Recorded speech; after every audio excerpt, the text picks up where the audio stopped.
discovery. We embrace the unwavering belief that with passion, determination, and a spirit of resilience, nothing is truly out of reach.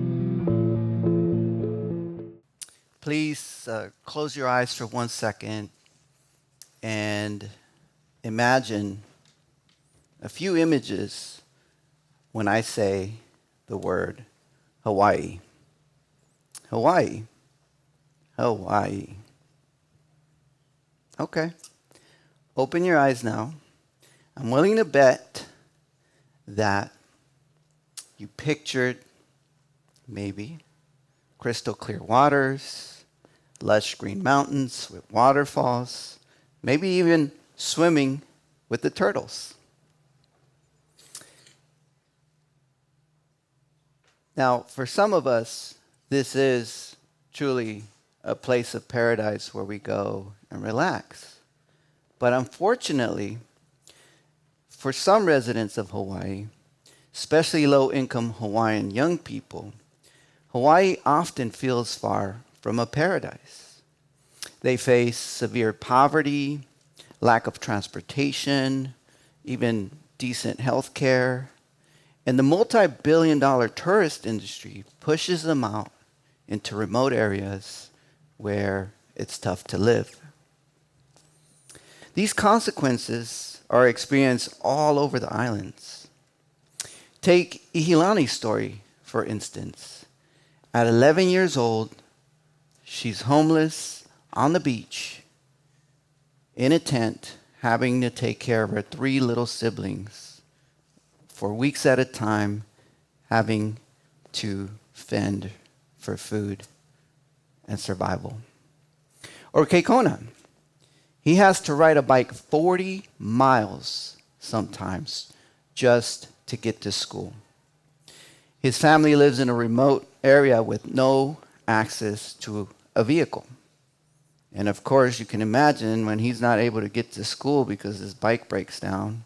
And by the way, he tells me this bike has no brakes, and he's on a road where cars are speeding 40, 50, 60 miles an hour. No bike lanes. He's not able to get to school for weeks at a time sometimes. These young people have grown up feeling that their lives are full of limits, confined to minimal opportunities, and with no place to go beyond hanging out with not the best influences. This hopelessness leads them to get into trouble sometimes, leaving school or maybe even being victimized. Now, as a researcher supporting the Department of Education for the state of Hawaii and working with alternative education, I had the privilege to get to know these young people, hear about their journeys, and then help the state come up with an empowerment framework to get these young people back into school. The state of Hawaii and alternative education made a conscious effort to invest in young people that got left behind. The question was, how do you guide someone who has experienced trauma to transform a story of limits into one of possibilities? Now, my wife Rebecca and I, who's a university professor as well, have dedicated our careers to answering this very question. One powerful solution found in our research is the act of storytelling. What if I told you that stories are more than just tales? They're tools for transformation. Steve Jobs once said that the most powerful person in the world is the storyteller. Now, I'm not talking about just any kind of story, though. To tap into the transformative power of narrative, we borrowed from research conducted by the United States Office of Veterans Affairs. You see, what they did is they took war veterans that were struggling with post-traumatic stress disorder, and they had them re-script their narrative of being a victim to becoming something from the event that took place. Now, the reason we borrowed from this approach was because we had also been involved in research that showed that young people that grow up with adversity and trauma end up showing similar symptoms as those folks that end up coming back from war, PTSD, post-traumatic stress disorder. Now, the research with the Veterans Affairs found that 40% of veterans that went through CPT, this therapy, reported reductions in depression, anxiety, guilt, and social challenges. So what if this worked with young people? We tried the approach, and we created a framework to push young people from the process of victim to survivor and then to thriver. This framework acknowledges the pain and adversity experienced being a victim. Something happened to me or someone did something really bad to me. Through the phase of cultivating resilience and recovery, hey, something bad happened to me and I'm finding a way to overcome it and to heal. And then finally, the success and empowerment of being a thriver.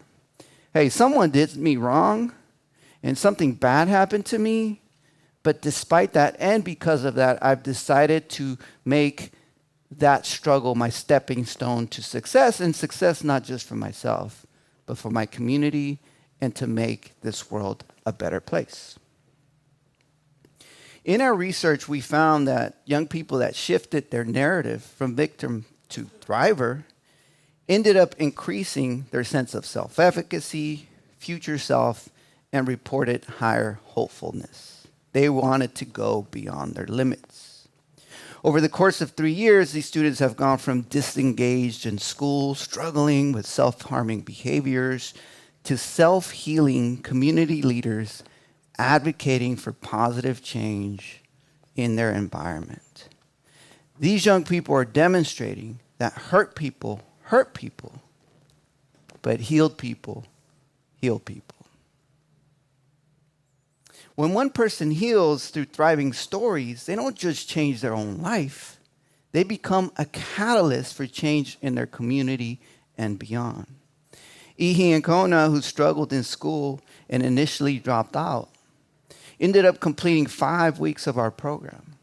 They are now on track to graduate high school and signed up for the local community college, planning to transfer to a 4-year university once they're done. They learned how to tell their stories on a stage, just like this one, and even presented at a national alternative education conference all the way in Tucson, Arizona. First time they ever left the islands. They're thriving and advocating for their local community. Another student, Malachi, presented his life story and policy recommendations in front of key local and state leaders. That is very important, to not just empower young people to tell their stories, but to bring community, and especially leaders of community, to listen to those stories. A state senator was present during Malachi's storytelling session. After Malachi presented, the state senator walked up to Molly, shook his hand, and told him, "I heard you mention that the elders in your community," their kupuna is the name, the elders in the community, their kupuna, get stuck on the roads because these roads are dilapidated, broken down, and then people have to come and rescue them. And these are elderly people that have to wait in the heat for 2 hours or in the cold for 2 hours for people to rescue them. So Molly told that story, and the senator says, "I heard you tell this story." And he says, "I will commit to rebuild those roads for your kupuna." Molly got this big smile on his face. He's just shaking the senator. He had a cowboy hat on. The senator had a cowboy hat on. They were they were vibing together. They were so excited. 1 year later, Molly tells me that he was on that road navigating on his own, and he saw these big, heavy equipment trucks, something he'd never seen, repairing the very roads that he had spoken about with the state senator. Because of Molly's efforts, because of his storytelling, he was able to make change in his local community. The Native American author Leslie Mormon-Silko reminds us, a word of caution, our stories are not just for entertainment. For some communities, storytelling is knowledge, storytelling is healing, storytelling is social impact. For Molly, Ihi, and Kona, storytelling has provided an avenue for healing, reconstruction, and empowerment.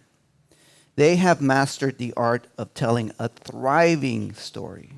This is a toolkit for inspiring young people to share a little bit of their journey, go through a transformation process, and then advocate for their local and global community. When young people recount their experiences, they reveal truths not just about themselves, but also about their society. Their stories spotlight systemic injustices and unmet needs. Our program provides young people practical tools that help them turn struggles into strengths and wounds into wisdom. Like community circles that build trust and connection, vision boards that allow young people to project into their futures, and storytelling exercises, what I call mini keynote addresses, kind of like a TED Talk for the soul. Imagine the change we could create if every person in here became a storytelling mentor, a listener, or a supporter of young people's stories. Please join me in becoming a storytelling mentor. But first, I invite you to tell your own thriving story. One important strategy I have utilized to help students reframe their stories is to teach them about what I call the pain box. This is the first place many of us go to when we experience adversity or trauma. We become dysregulated. We start to see the world in a negative way. Maybe we do self-harming behavior. We get caught up in some kind of addiction. Maybe, we as humans, right, end up going into the pain box. And of course, some of us can resist it, but others can't. The opposite of the pain box is the healing circle. That's when you're regulated, you start to see the world in a different light, you start to sort of overcome those adversities you're going through. Now, I know this approach works because I was one of these kids. You see, when I was a toddler, I'm sleeping with my mom and my brother under a tree at a park, homeless. And my mom tells me that she saw that tree a few years later and it had died. She believes from all the sorrow and all the tears that she shed under that tree, that time we were without a place to live. And so by the time I get into my teenage years, I start to be hopeless. I start to see my limits as a place where I'm not going to be able to break out of. I was in the pain box. And so I got in trouble, dropped out of high school, and even ended up incarcerated as a teenager. But with the help of a teacher and my community, I started to re-script my story. I started to tell a different story, a story of overcoming the odds, a story of not just being a victim, but being a thriver. Ihi, Kona, and Molly's story, my story, and countless others prove that when young people find their voices, they don't just change their lives, they change their communities. Across the world, countless young people carry untold stories that, if nurtured, could transform entire societies. Hawaii is not just a paradise. It is a community of struggle where some young people have learned to use their voice for social change. and they continue to seek equity and justice for low-income communities. So how do you help students that have faced trauma and feel hopeless and limited and have not been given a fair chance at life? You support and provide them resources in telling a thriving story. The state of Hawaii and the Department of Alternative Education made a strategic choice and conscious decision to invest in students that have been left behind. They said, we're no longer just going to invest in students that are making it. We're going to also invest in students that are not and double down on them. I ask you all to please demand that our communities invest in listening to young people's stories and solutions, and not just the stories of privileged students that can access stages like this, but the stories of young people who are invisible, who are not able to join us today because they're so busy surviving while we're over here trying to thrive. The question isn't whether the stories will change the world. It's how soon. So please, the next story you hear, nurture it. The next story you tell, believe in its power.